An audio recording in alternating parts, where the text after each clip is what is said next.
ভালোবাসা সবাইকে।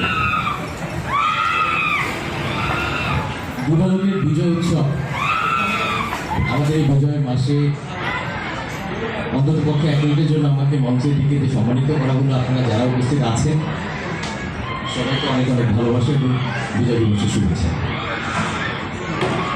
আমি একটা গোপন তথ্য ফাঁস করতে চাই, তাতে হারিয়ে না। আপনারা সবাই ধীরাজ মাহমুদকে অনেক বিশেষণে চিনেন।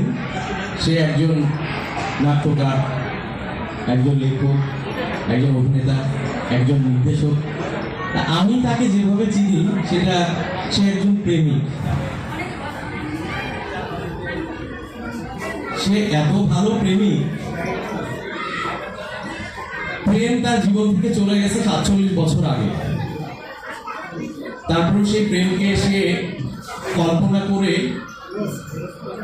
ওই প্রেমিকার জন্য তার যে আকুতি, এই আকুতি আপনারা অনেকে হয়তো জানেন না। সে আমাকে বললো যে সে আমার 100 ভাই নাট্যগুরু, আমার শ্রদ্ধেয় বড় ভাই। তার হাত ধরে আমি একটি দুটি সংবাদ বলতে শিখেছিলাম, কিন্তু আমি নিজেও জানতাম না যে সে এত বড় প্রেমিক। 2009 সালে তার লেখা একটি বই আমাকে সে উপহার দেয়। বইটির নাম হচ্ছে গন্তব্যে অন্ধকার। আমি ভাবতাম যে তার আসলে গন্তব্যের কোনো ঠিক ঠিকানা নাই।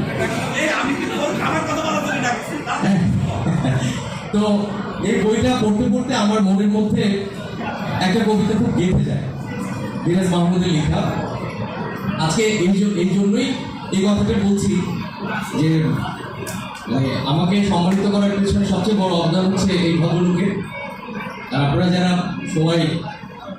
মূল্যবান সময় দিয়ে অনুষ্ঠানটি দেখছেন তাদেরকে তো অনেক ধন্যবাদ।